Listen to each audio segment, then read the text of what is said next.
Hi guys, in today's video I'm going to show you how you can use coupon code on Temu. So the first step you need to do is to open Temu application.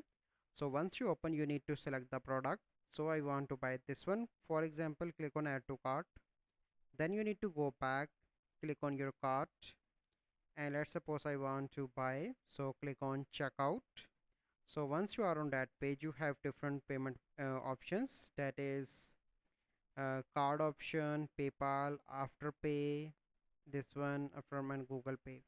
So let's suppose I want to use Google Pay. So you need to select that, and in the bottom you can see apply coupon code. So click here. If you have a code, you simply need to enter code here and click on apply. Once you done that, you will get a discount here, and this is the process that you need to do.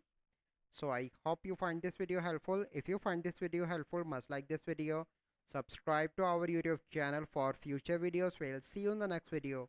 Thank you. Have a good day.